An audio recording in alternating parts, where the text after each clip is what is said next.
What this is Ryan, who's the world's leading Stoic historian, has taken 366 of these quotes, many from Marcus Aurelius's Meditations, but also from Epictetus, from Seneca, some of the other Stoics.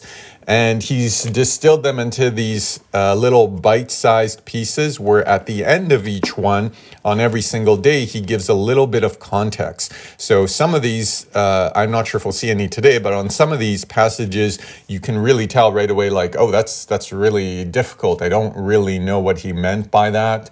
And so this book is fantastic for adding context, for modernizing it, for adding more ideas that relate to it from present time. And I think Ryan does a really good job. And the way that I read it and the way that I then heard him recommend reading it is to read it all the way through, kind of front to back. And then at the end, once you've done that and you've kind of taken all that information in, to keep it by your bedside table and read it on whatever day that is. Let's say, oh, we opened it pretty close there. Whatever day that is, and we'll look at April 10th in a minute, to read it once in the morning and then to go about your life trying to instill as best we can the message that was contained there, and then read it again, that same one at night, and reflect on how well did I integrate this into my life.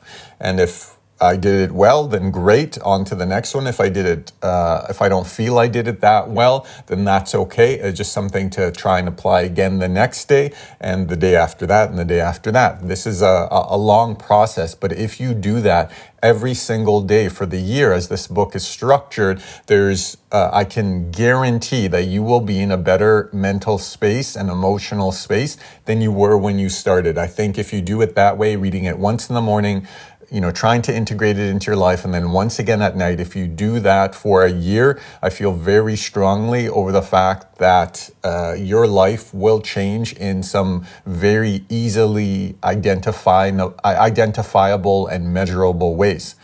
And so for anybody who hasn't read that, I thought I'd just read a couple of the passages, and you can tell me what you think and see if it could be helpful to you. And at the end, I'll read today's Daily Stoic. All right. Well, this one. Let's start with this one. Freedom isn't secured by filling up on your heart's desire, but by removing your desire. So this is a philosophy that we've all heard in one form or another, right? So Ryan says there are two ways to be wealthy: to get everything you want, or to want everything you have. And for me, that wording, even though I understand both equally, that wording for me really stuck out. This idea of you can either get everything you want or you can want everything you have. He says, which is easier right here and right now? The same goes for freedom. If you chafe and fight and struggle for more, you will never be free. If you could find and focus on the pockets of freedom you already have, well, then you'd be free right here, right now.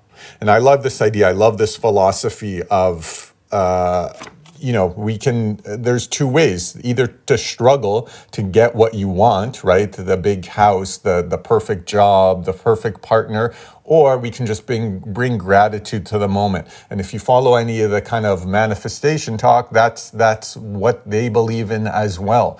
That the energy needs to be, the energy that we're trying to kind of chase, that energy can be instilled and should be instilled right here, right now, right? To feel as if you have the things that you already want, right? Not in order to manifest more things, but in order to bring appreciation and gratitude for the present moment. So I love that. And, it's very easy for us to do, right? In this idea of let's just practice every single day and try and instill the message into our day. It's very easy. You can start listing some of the stuff that you have in your life that you're very grateful for. And then if you don't know what those are, think of the things that would suck to lose, right? So your health, we could start as small and as basic as we possibly can, right? The ability to walk, the ability to run, the fact that I have a roof over my head, that I'm clothed, that I have a couple of loved ones, that I have a friend or two, that I'm able to sit down and read, that I, gotten the education that I can read these books, that I can be sitting on TikTok or YouTube or whatever and accumulating this wealth of knowledge that people literally sacrifice their entire lives to acquire. And now, because of technology and just the way the world is, I can take that in and I can read it in an afternoon or in a week, and I can start to utilize that insight and awareness to improve my life without having gone through the struggle, right? For me, that's such a point of gratitude that we have access to all this information, all this knowledge, all this insight. So whatever it is for you, whatever one of those things resonated most for you, or ones you come up on your own,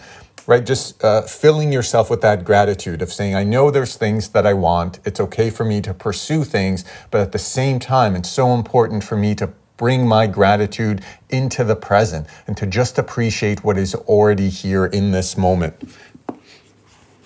So I love that. That's a good one. That's March 25th. If that date stands out to you, maybe that one was meant for you. And Epictetus, although I love the collection of Marcus Aurelius's writing the most, even compared to some of the Epictetus writings that I've read, I do find that Epictetus, as far as the way he frames things, when an Epictetus quote hits for me, it hits as hard as any other. And if you don't know the story of Epictetus, the quick summary of it is that he lived around that same time, about 2,000 years ago, and he was born into a 30-year slave sentence, right? And so he spent the first 30 years of his life being a slave for I'm not sure who, some rich people at that time. And eventually, when he was set free, he had this famous quote that said, it wasn't the removal of my shackles that gave me my freedom. It was the recognition that I should not concern with myself with things beyond the power of my will.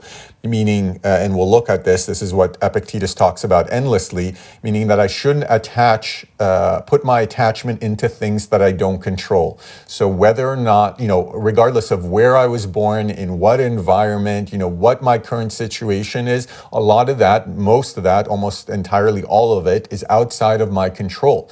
And so that's not the thing that gives me my freedom. It wasn't the actual removal of the shackles that gave him his freedom. It was this awareness that if I go internally and I build what the Stoics called the inner citadel, this place that is impenetrable to the forces of the world, where I can feel goodness and gratitude and joy inside myself, regardless of what the external situation is, that is what true freedom is, because that's something that can't be taken away from you. And if you've read Edith Eger's book, The Choice, she talks about that. On the way to the concentration camps in World War II, while she was in the trains with her family, one of the last times she saw her mother taught her that they can never take things away from you that you put inside your head. Meaning that your mindset, your philosophy, your beliefs in life, your attachment to goodness and kindness and empathy and all those things and justice, right? Nobody can take that away. They can do whatever they want to your body, but inside your soul, inside your spirit, if you've created that inner citadel, that is something that is impenetrable by the forces of the world, right? We get to keep that as long as we frame our mindset toward that way of thinking. There's nothing that anybody can do to take that away from us. So I just love that. And I love how Epictetus, this is, it seems like 80% of the stuff that he talks about in his writings is exactly that, this idea of externals versus internals. And so he says, it isn't events themselves that disturb people, but only their judgments about them. And Ryan adds, the samurai swordsman Musashi made a distinction between our perceiving eye and our observing eye. The observing eye sees what is. The perceiving eye sees what things supposedly mean. Which one do you think causes us the most anguish? An event is inanimate. It's objective. It simply is what it is. That's what our observing eye sees. This will ruin me. How could this have happened? It's so-and-so's fault. That's our perceiving eye at work, bringing disturbance with it and then blaming it on the event. And again, Epictetus could have spent those first 30 years of his life complaining about the fact that he was in shackles, that he didn't have his freedom. But he recognized, for whatever reason, in whatever way, maybe because he had no other choice, he recognized that that stuff was out of his control, right? All he could do was go internally. And it's why we hear a lot of stories of people in prison finding spirituality. It's because when all your other freedoms get taken away, you have the choice of either suffer, right? Suffer in addition to the external suffering, suffer internally as well, or it gives you this opportunity, because you don't have any other choice, gives you this opportunity to start to develop what goes on inside you. Can I live through this experience with some level of stillness and maybe even joy? Maybe even some meaning. And we hear those stories all the time from people in prison, right? They go there, their lives are all messed up, and somehow they find this kind of stillness and motivation and inspiration to grow. They start taking classes, they start helping other people, they start learning different skills, right? They're improving themselves from the inside out. And that's something that sometimes our struggles motivate and inspire us, because we feel like we don't have any other choice but to do that. And that's why out of the greatest suffering sometimes comes the greatest growth. Not all the time, and it doesn't have to be. Our suffering doesn't have to necessarily lead to growth, but it often does. And it definitely can if we frame our mindset towards that. If we decide, I'm only taking the value that whatever value I can squeeze out of this experience, even if it's nothing more than to understand how resilient I actually am, then that's what I'm going to focus on. I'm going to focus on squeezing that value out of every situation, no matter if, I would generally call it good or bad. And so I love that, and it's really the core teaching of Stoicism and of Epictetus's writing. So this is another one from Epictetus. He says, if you don't wish to be a hothead, don't feed your habit. Try as a first step to remain calm and count the days you haven't been angry. I used to be angry every day, now every other day, then every third or fourth. If you make it as far as 30 days, thank God, for habit is first weakened and then obliterated. This is, we'll come back to that. That's a line for the ages. When you can say, I didn't lose my temper today or the next day or for 3 or 4 months, but kept my cool under provocation, you will know you are in better health. And I love this write-up by Ryan. He says, the comedian Jerry Seinfeld once gave a young comic named Brad Isaac some advice about how to write and create material. Keep a calendar, he told him, and each day that you write jokes, put an X. Soon enough, you get a chain going, and then your job is simply not break the chain. Success becomes a matter of momentum. Once you get a little, it's easier to keep it going. Whereas Seinfeld used the chain method to build positive habit, Epictetus was saying that it can also be used to eliminate a negative one. It's not all that different than taking sobriety one day at a time. Start with one day doing whatever it is, be it managing your temper or wandering eyes or procrastination, then do the same the following and the day after that. Build the chain and then work not to break it. Don't ruin your streak. And I love that so much. And this idea, habit is first weakened and then obliterated. And you could say, I don't know what the wording would be, but the opposite is also true. That a habit is first kind of developed and then instilled, or whatever framing we can come up with, better wording for that. And that is the core idea and core messages of the best book that I've ever read on habit building that we talk about all the time here, and that's Atomic Habits, right? That's exactly the idea, and it's perfectly encapsulated in the subtitle here. Tiny changes, remarkable results. And all that he talks about in that book is exactly what Epictetus is teaching here, that we just take the smallest, easiest thing that we can do in order to either grow a habit or extinguish a habit, and then we just keep doing that thing over and over and over again until it becomes ingrained and until we stop feeling so much resistance to it, and that from that there's amazing results. But only if we practice it consistently, and then we have the patience to not expect results immediately, right? The example we always use is going to the gym. You wouldn't go to the gym, use the bench press machine one time and think, well, now I'm fixed, I'm fit, I have big muscles. No, what do? We have to go back time and time and time again, and we have to relax our expectations of seeing noticeable change immediately, because it's impossible. That's just not how the body works, and it turns out it's actually not how the mind works either.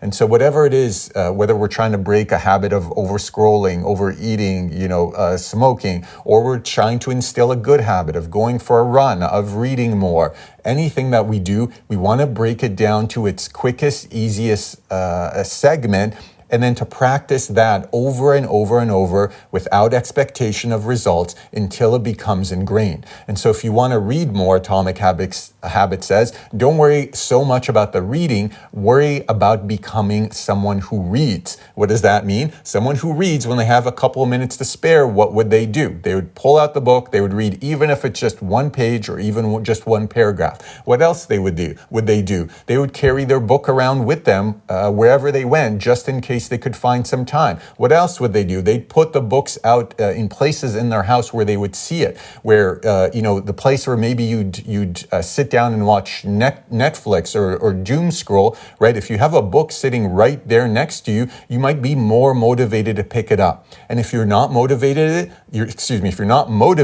that's okay, because just break it down to its smallest compartment. Say, I may not be motivated, but I know I could force myself to read a paragraph, right? Or a page, whatever your level is. And that paragraph, even though it's going to take me years to read an entire book if I did that, just doing that, again, without the expectation of results, and knowing that habits build on themselves, right? That if for the first couple weeks, all I can do is read a paragraph a day, that's okay, because eventually I'm going to get to the point where I'm really interested, really inspired, and then that snowball that's I'm starting to push down the hill is going to grow its own momentum, and it's going to start to pick up steam, and soon enough I won't have to try at all. I'll be able to sit down, grab that book because I'm interested and because I've developed the habit, and the reading will come on its own. So rather than trying to say I'm going to finish 30 books this year, how about I'm just going to read a paragraph today, and then tomorrow I'm going to read another.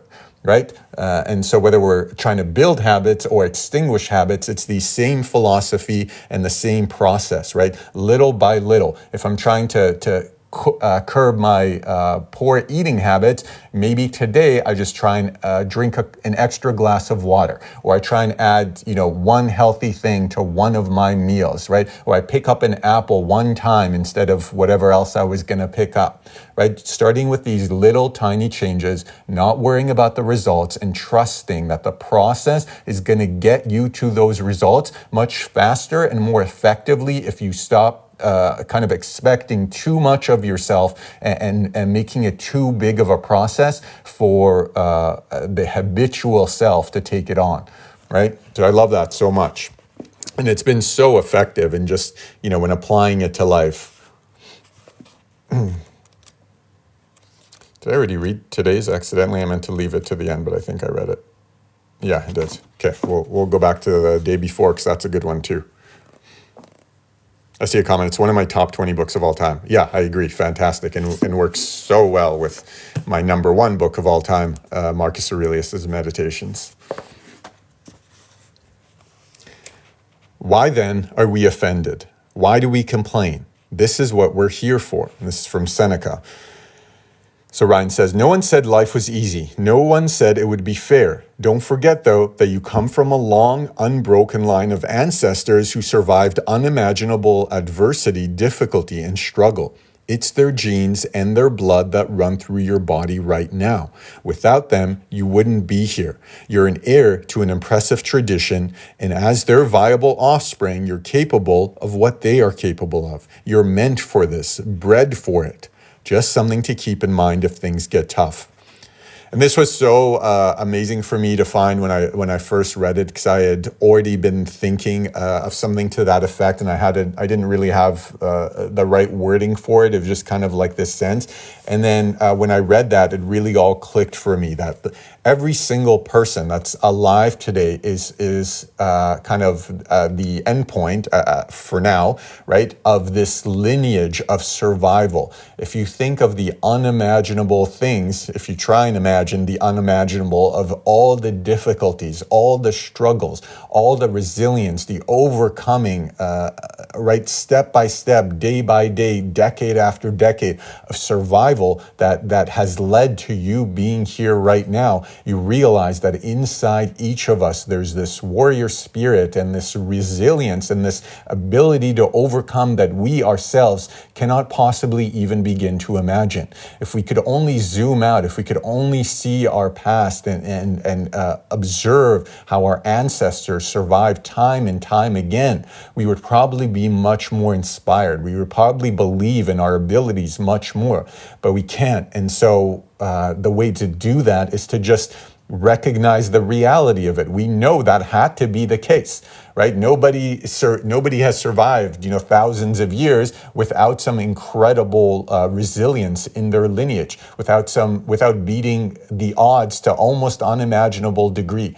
And so remembering that, keeping that in mind, and in times of struggle, telling yourself, I am the descendant of resilience. I'm a descendant of greatness and survival and overcoming adversity. And if they could do it, I sure can, because it's in my blood. It's in my lineage. I am here because of that, and that's not going to end with me, right? It would be so self-centered to think, well, they were all like that, but I'm not, right? What are the odds of that? When we're talking about 100 generations, what are the odds you're the different one, right? Very, very low. Almost impossibly low. And so instead, what's more realistic is that you are just one of a chain of resilience and overcoming and progress. And so when we take that philosophy on, that's a much more motivating and inspiring than feeling like I'm broken, I can't do this, I'm not good enough. Well, history says you're wrong about that. History says you're exactly what you're supposed to be, and your lineage has been that way for generations and generations, and you are unlikely to be the outlier in that case. Doesn't mean there aren't maybe a couple of outliers, but the vast majority of people are going to have that same kind of resilience and ability to overcome as the many, many, many, many generations before them, right? What could be more inspiring than that?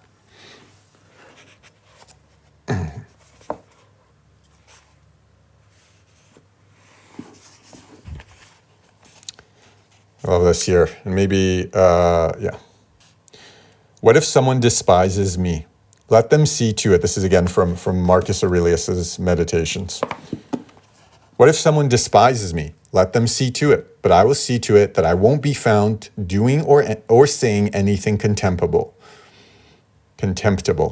What if someone hates me? Let them see to that. But I will see to it that I'm kind and good-natured to all, and prepared to show even the hater where they went wrong, not in a critical way or to show off my patience, but genuinely and usefully.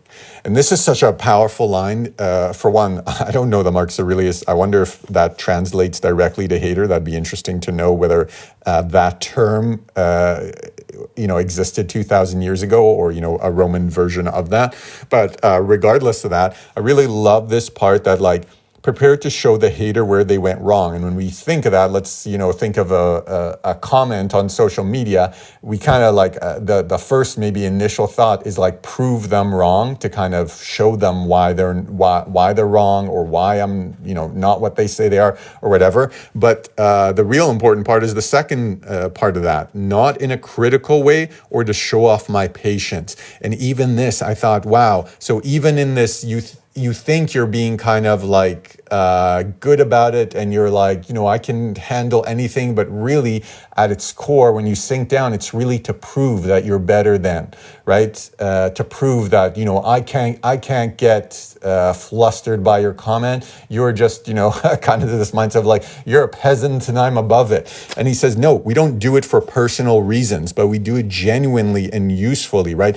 Can I provide something in this interaction that maybe will showcase why the person is wrong, but but in a way that's helpful to them, that's generous to them, not so I get a good feeling out of it, but so that they actually potentially, whether it's learn something or shift their perspective, which, obviously most people are not going to receive things that way. But the point he's making here, we don't do these things for how they're going to be perceived or for what we're going to get out of it. We just do it truthfully, honestly, right? Genuinely and usefully. And so Ryan says, when someone has a strong opinion about something, it usually says more about them than whatever or whomever the opinion happens to be about. This is especially true when it comes to resentment and hatred of other people. It is a sad irony that the prejudiced often harbor secret attractions to those they so publicly hate. Or at the very least, I'd say that they subconsciously see themselves in that person, right? That person that they're hating is mirroring something to them in themselves that they can't come to terms with, either they're good or bad. For this reason, the Stoic does two things when encountering hatred or ill opinion in others. They ask, is this opinion inside my control? That's the idea of internals versus externals. Externals being things I don't control, like the weather or what somebody thinks of me. Internals is how I frame things, the actions that I take. They ask, is this opinion inside my control? If there's a chance for influence or change, they take it. But if there isn't, they accept this person as they are and never hate a hater. Our job is tough enough already. We don't have time to think about what other people are thinking, even if it's about us. I love that. And especially in social media, the world of social media, so many people that I speak to are scared of putting themselves out there because they see in other, I was going to say they think people are going to hate, but it's actually not think. It's true. You are going to get haters. I get negative comments on my content all the time. I told this in one of the groups this week, that I had a comment on Facebook that I posted a read and somebody just wrote mid, which is, if you're not up to your slang, mid, just like middle of the road, meaning not very good, right? It's like an insult that young people use. And it just made me laugh, right? Because that's about their state, where they're in. And if we allow the reality that we will have those haters, if we allow that to dissuade us from doing the things that we want to or know that we should be doing, then we're living a life for our haters. We're doing what they want based on their opinions. But one, those opinions are only a reflection of themselves, right? Of what they're going through. As the Four Agreement says, don't take anything personally. That's about their poison. And if you take their poison, it becomes your poison. But if you do not, if you reject their poison, then they get to hold on to it and you are set free. And two, right, when we are making our decisions based on what other people think, we are rejecting our authentic self.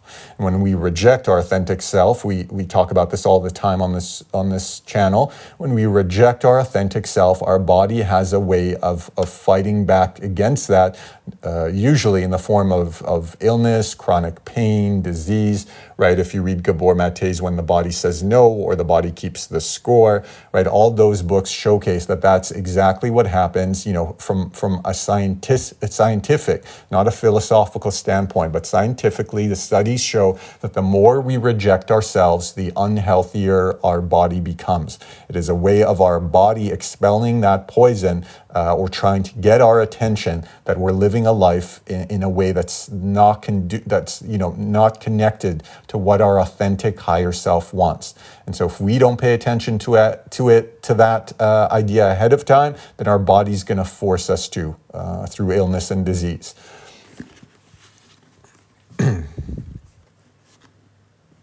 Yes, we are on all social medias under the same name. Maybe just some of them have the removed. Some of them might just be Academy of Self-Help. I can't remember which one's which.